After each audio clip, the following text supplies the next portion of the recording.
Sox Nation can exhale. The Sox are champs. I'm John Butchergoss with Matt Weiner. Took 86 years to exercise the curse, but just 4 games over 5 days to excuse the Cardinals in a historic and decisive World Series. Chris Berman leads off from St. Louis.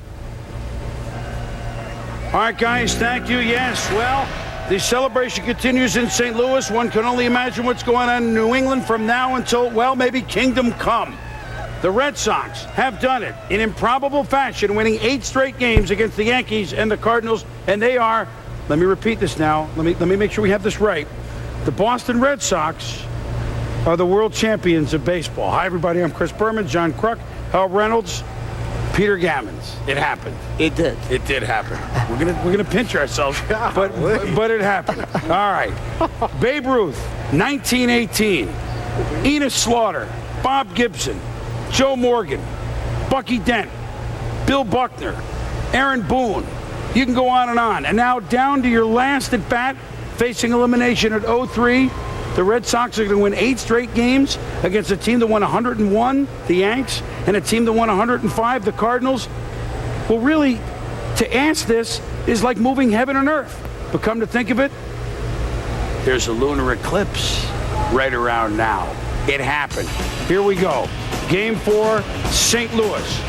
And Derek Lowe, who began in the postseason not in the starting rotation, now finds himself against Jason Marquis with a chance to win the clincher against Anaheim, the clincher against the Yankees, and the clincher against the Cardinals. Would the Red Sox start out well? Bang! Leadoff hitter Johnny Damon sends it back. Gone. Home run, 1-0 Red Sox right out of the gate. Orlando Cabrera had a big series. Scott Rowland, a nice barehanded play. Then with a runner at first, Marquis settles down, gets Jason Varitek, but the Red Sox on the board again in the first inning. Derek Lowe and Scott Rowland, who will have better days, better series, but he went hitless in this World Series trying to do anything to get on. Well, he was scuffling, and he tried, like you said, Boomer, he was going to try to do anything he could to help jumpstart himself and this offense. David Ortiz swinging a big bat the whole postseason, doubles in the corner and right. Manny Ramirez will stop at third, so runners at second and third for Jason Varitek. Red Sox threatening, Pedro elated. The shot to Albert Pujols, and boy, did he open up eyes with the way he can play first base. Well, Albert Pujols, he's arguably the best hitter in baseball, and he's working himself to be the best defensive first baseman in the National League. But Trot Nixon was far from trotting. He hammered the ball all night. Dang, off the wall. Ortiz scores. Varitek scores. 3-0 Boston as Nixon pummeled it all night long with 3 doubles. In the top of the 4th, Manny Ramirez, Yadier Molina talking to each other. Well, you saw Cabrera get knocked down on a pitch, a little inside. Manny got a pitch inside, a little conversation saying, hold it now. And he got every pitch outside after that, so maybe it worked. Well, Manny flew out to Jim Edmonds in center field. Edgar Renteria has doubled in the 5th inning, ending 13 straight, retired by Derek Lowe. But this pitch way wide against John Mabry, who got the start in left by Varitek. And the Cards say, hey, they did it, we can do it. Mabry called out on strikes, and here we go. He said the ball hit the bat. Chuck Merriweather, home plate umpire, certainly disagreed. Tough to tell by all the views. Yeah, it's tough to tell, but you watch Jason Varitek right here. He jumps up, he pulls his glove up like he caught it to show Chuck Merriweather that he caught the ball. In actuality, he didn't, but he got the call anyway. And then Molina facing Lowe with Renteria at third, and the Cardinal fans go, where is this great offense, which they certainly have? And now Derek Lowe wanted this pitch against Albert Pujols. And now with the full count to the dangerous Pujols, the Card fans crossing their fingers, didn't work. Pops just outside of the infield, and the Cardinals are wondering, where is our offense? 2 instances, one with where he crossed him up, and then with the Pujols, Jason Varitek's effect on Derek Lowe. Bottom of the 7th, Lowe's night is finished. Brilliant effort, and Pedro welcomes him, gives him a huge bear hug as he gets Mabry swinging. Then the base is loaded. In the 8th inning, the Red Sox looking for insurance. Pujols throwing to get Miller on the grounder by Damon. That's such a great play to have the presence of mind to throw that ball home. kept this game alive. And Jason Isringhausen, summoned from the pen to keep it at 3-0, gets Cabrera swinging. And now, bottom of the ninth, Keith Folk against Pujols, who opens up the ninth with a base hit through the wickets. Then Scott Rowland. The fly to right with Kapler in there. Then Jim Edmonds. Third time in this series that Falk has struck out Edmonds in a big situation. And then here's how it sounded in New England. Swing a ground ball, stabbed by Falk. He has it.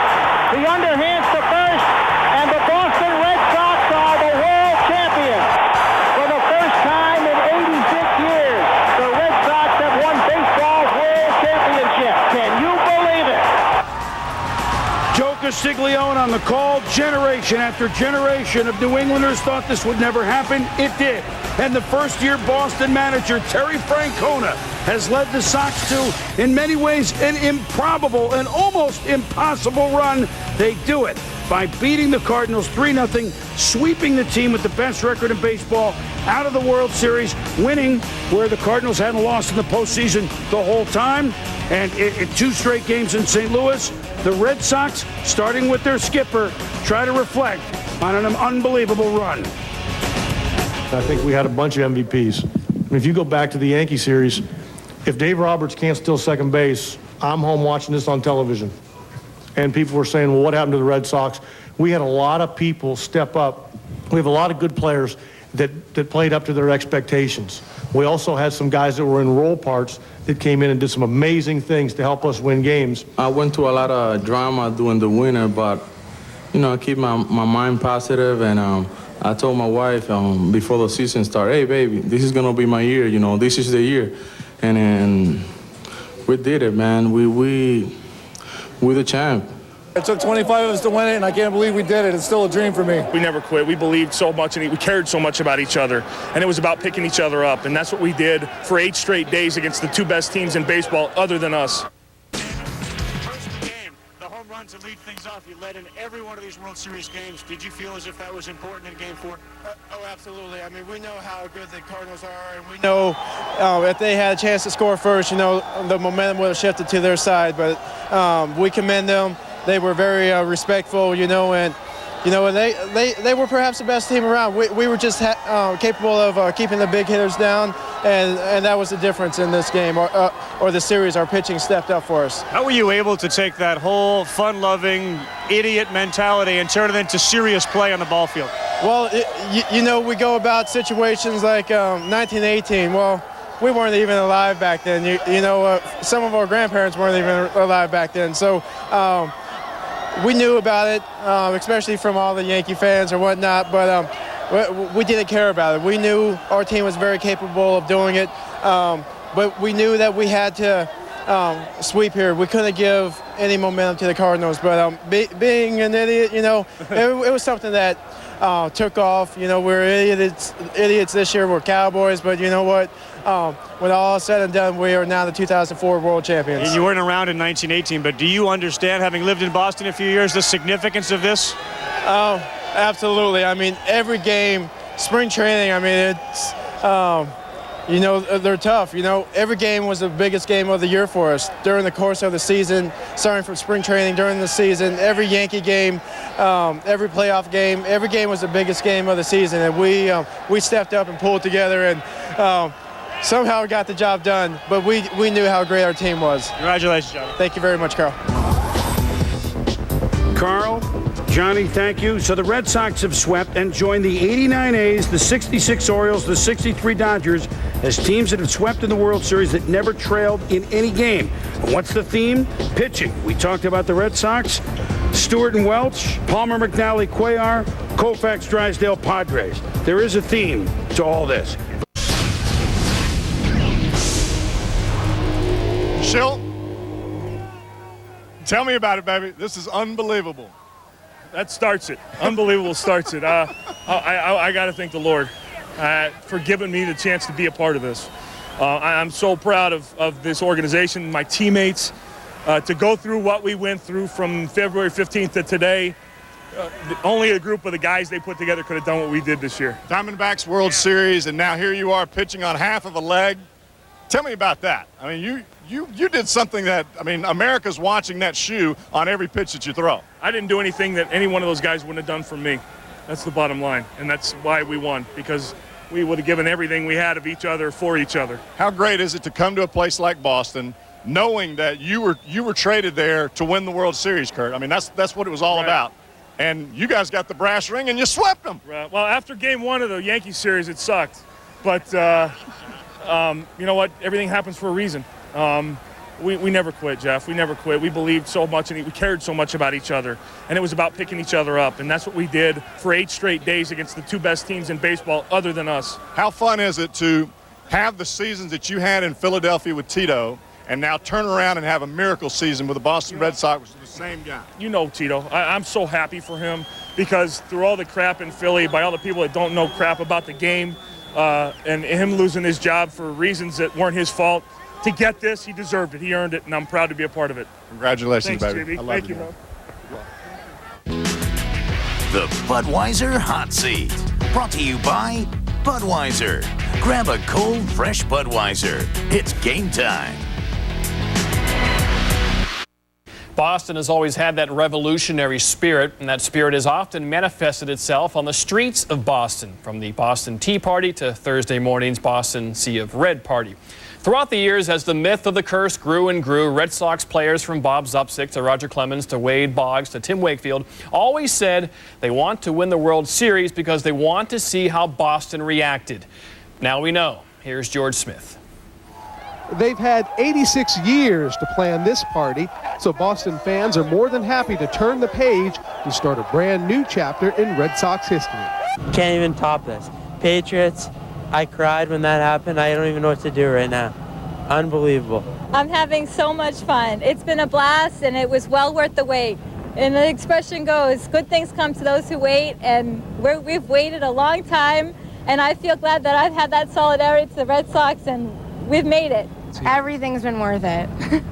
Everything, every season that we've cried over them, but here we are, you know, it's the best night. It's gratifying, and we love it. So the Red Sox have exorcised the demons and reversed the curse.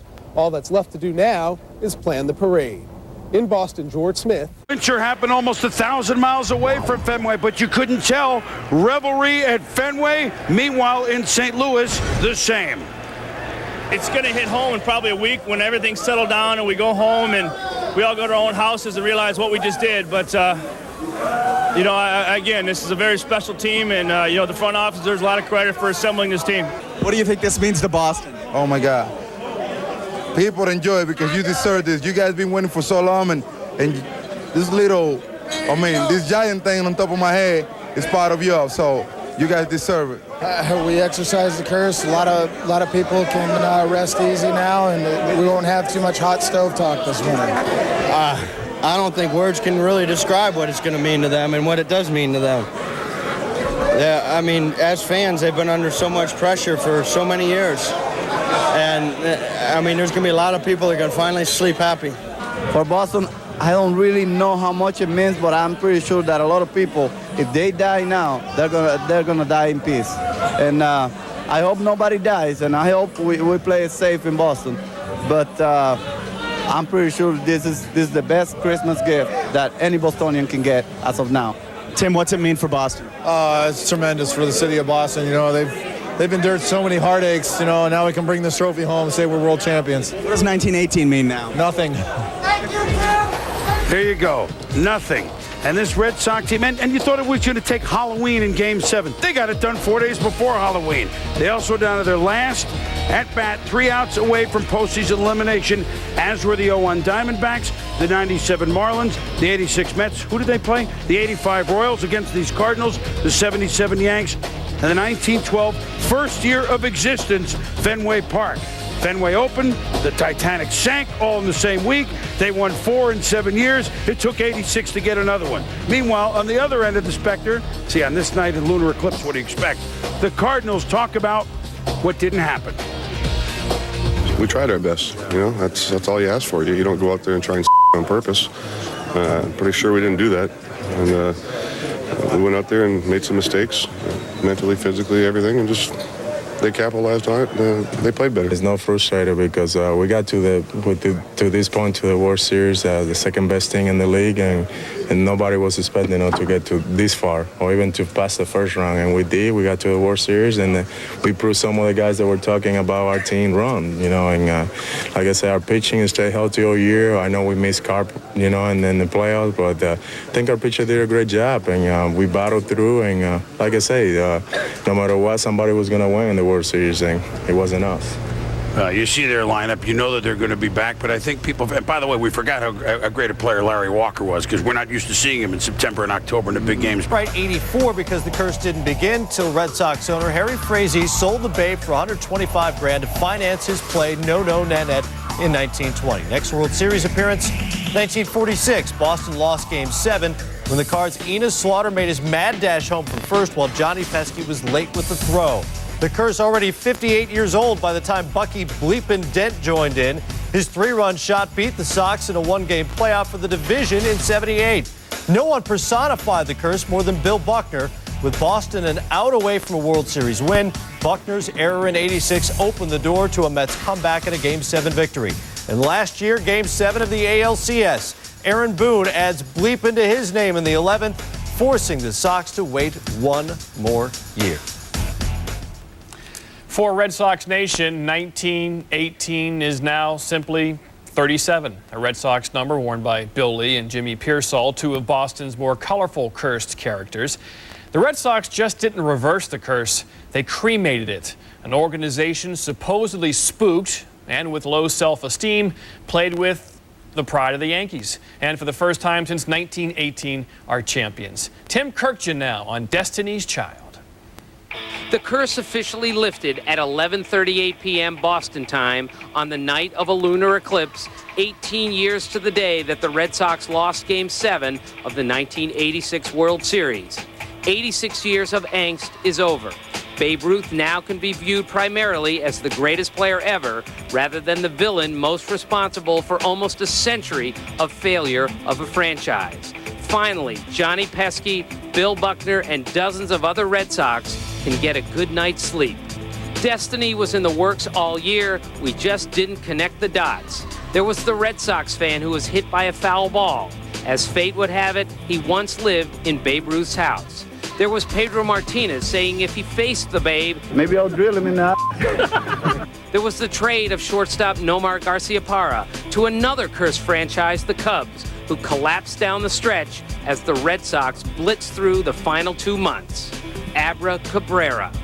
There was the unforgettable League Championship Series against the Yankees, the greatest story ever told. The indomitable Mariano Rivera, who had never blown an LCS save, did so in consecutive games at Fenway. Tony Clark's double that bounced into the stands, perhaps saving the Red Sox season. In Game 6, Curt Schilling, bleeding from his sock after undergoing ankle surgery 2 days earlier, made one of the transcendent starts in history, beating the Yankees with 7 spectacular innings. Not one but 2 umpire calls that were reversed in favor of the Red Sox. Aren't they supposed to go against the Red Sox? In Game 7, the embattled Derek Lowe pitched the game of his life. He would go on to become the first pitcher in history to win 3 clinching games in the same postseason. Then came the World Series, which was full of signs. In Game 1, the Red Sox became the first team in 52 years to win a World Series game in which they made 4 errors. In Game 2, they became the first team in series history to make 4 errors in consecutive games, and they won again. In Game 3, Jeff Suppan, a former Red Sox, made one of the most egregious base-running gaffes in baseball history, killing a potential rally by turning a simple grounder to second into a preposterous 4-3-5 double play. The last out was made by Edgar Renteria, number 3, the Babe's number. Right fielder Gabe Kapler and center fielder Johnny Damon hugged. Their uniforms formed the number 1918. Destiny ends in NY, but finally, destiny has come to Boston. From 1919 to 2003, 1,245 players appeared in at least one game for the Red Sox. The team didn't win the Fall Classic during that time, but 60 of those players later appeared in at least one World Series game for the eventual champion.